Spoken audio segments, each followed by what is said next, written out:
J'avais insisté auprès du président du Fall et du président Russie,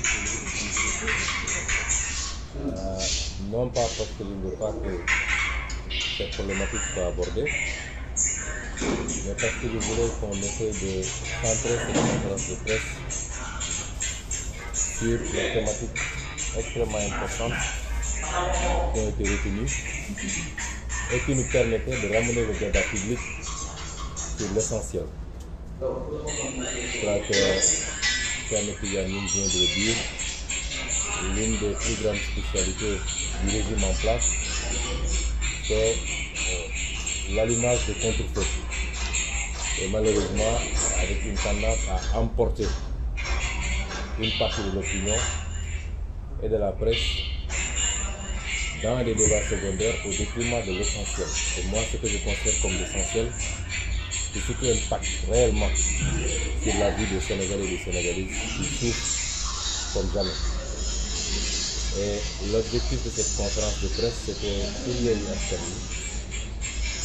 de ne pas tomber dans ce piège du contre-feu et de ramener les débats sur un certain nombre de problématiques essentielles articulées autour de la gouvernance publique, dont l'illustration la plus parfaite est le rapport de la Cour des comptes, la question des libertés et de la démocratie, sur lesquelles, pour cette fois-ci, parce qu'on avait l'habitude justement de ne parler que de ces questions que sur l'angle intérieur, mais aujourd'hui, sur le plan international, beaucoup d'organismes internationaux sont intéressés à la situation du Sénégal et ont produit des rapports.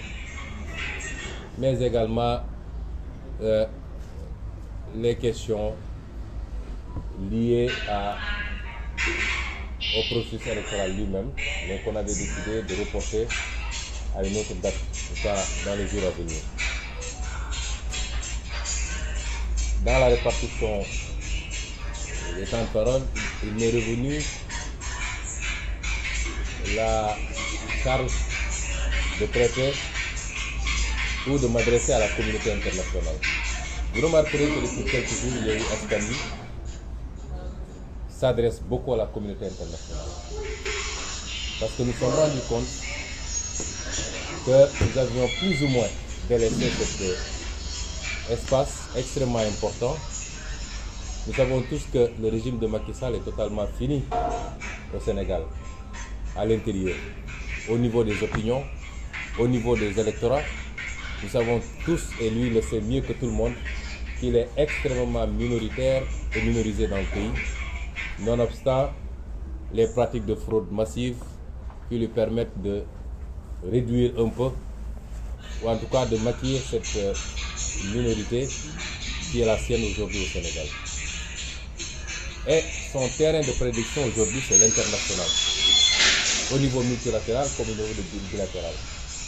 Nous savons tous qu'il est aujourd'hui en France, certainement pour aller se livrer à une séance d'explication après son audience avec l'extrême droite, et pour aller, comme il a l'habitude de le faire, dépeindre l'opposition sénégalaise comme une opposition qui serait foncièrement anti-française, anti-occidentale, anti-ceci, anti-cela, et se présenter comme le seul garant des intérêts occidentaux. Et c'est pourquoi Yewwi Askan Wi a décidé de ne plus lui laisser ce terrain également.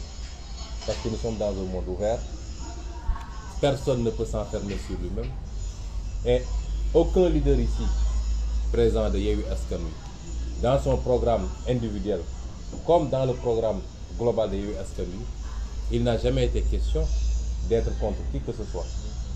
Il a été question beaucoup plus d'être pour nous-mêmes avant tout, en tant que Sénégalais, en tant qu'Africains. Et dans ce monde ouvert, globalisé, le Sénégal a des partenaires. Et ces partenaires sont importants pour le Sénégal.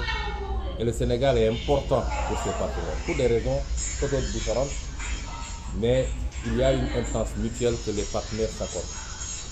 Le Sénégal a beaucoup diversifié son partenariat depuis quelques décennies, de sorte qu'aujourd'hui, c'est un partenariat mondial, sans exclusive.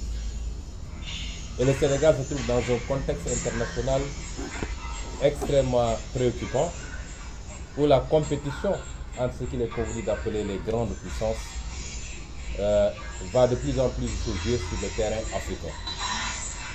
Et c'est pourquoi nous saluons tous Yewwi Askan Wi. Nous accueillons avec beaucoup de satisfaction la déclaration du pape François hier à Kinshasa qui reflète exactement nos préoccupations, sans que cela relève d'une quelconque adversité ou animosité vis-à-vis de nos partenaires. Il y a quelques mois, j'avais dit à une certaine puissance qu'il est temps qu'elle lève son genou du coup de l'Afrique, et notamment de la France qui est l'ancienne puissance coloniale. Le pape aujourd'hui a lancé un appel très fort pour que les gens arrêtent d'étouffer l'Afrique, d'exploiter l'Afrique. Et ce message est bien reçu par tous les progressistes africains, tous ceux qui veulent d'une Afrique souveraine, connectée au monde, coopérant avec tout le monde, mais dans le respect mutuel et dans des partenariats gagnant-gagnant. Et c'est cela que nous avons toujours dit. Malheureusement, le message avait été mal perçu. Il y a eu beaucoup de manipulation des opinions de partenaires bilatéraux comme multilatéraux. Manipulation entretenue ici même par le régime politique pour leur faire croire qu'ils ont en face d'eux une opposition irresponsable, extrêmement violente, foncièrement anti-intérêts occidentaux ou français ou je ne sais quoi, manipulés par la Russie, je ne sais qui. Je puis dire ici qu'aucun de nous ici autour de cette table n'a de contact avec aucune puissance étrangère. Personnellement, je ne suis en contact depuis que je suis en politique avec aucune puissance étrangère, ni occidentale, ni russe, ni asiatique, ni je ne sais quoi, chinoise. Nous n'avons aucun contact avec une puissance étrangère. Nous n'en discutons avec aucune. Nous ne sommes manipulés par personne. Et cette vision paternaliste tendant à infantiliser les Africains, qui seraient incapables de réfléchir par eux-mêmes et qui seraient totalement manipulés dès lors qu'ils émettent un avis contraire, doit cesser. Et si nous insistons, c'est que nous pensons que de plus en plus notre discours est entendu. Il était écouté. Maintenant, il est entendu. Je crois qu'il est de plus en plus compris également. Et c'est tant mieux. Parce que l'avenir des relations entre le Sénégal et tout autre État étranger, l'avenir des relations entre l'Afrique et le monde n'est plus cette vision focardienne qu'on avait de l'Afrique, mais cet avenir, c'est des discours comme les nôtres qui pourront le définir. C'est entendu parce que, au niveau multilatéral, des organismes internationaux se sont enfin intéressés à la situation préoccupante du Sénégal et ont produit des rapports. Je voudrais que nos amis de la presse, de la société civile, que tout le monde s'intéresse un peu plus à cela. Hier, on s'est réveillé avec des titrailles. On disait que le Sénégal serait devenu un État extraordinaire et entré dans le top 10 du l'indice Mo Ibrahim. Ce qui est ridicule d'ailleurs. Si tel est le cas, il faut s'inquiéter de l'Afrique. Il faut s'inquiéter sérieusement de l'Afrique.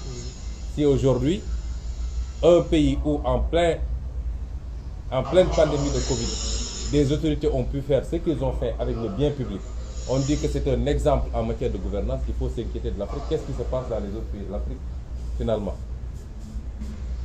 Et pourtant, on a voulu en faire un truc. D'autant que sur les indices les plus importants, on n'a même pas évolué d'un point, notamment sur l'indice de perception de la corruption. Voilà des rapports qui parlent de choses beaucoup plus profondes et beaucoup plus graves pour le pays.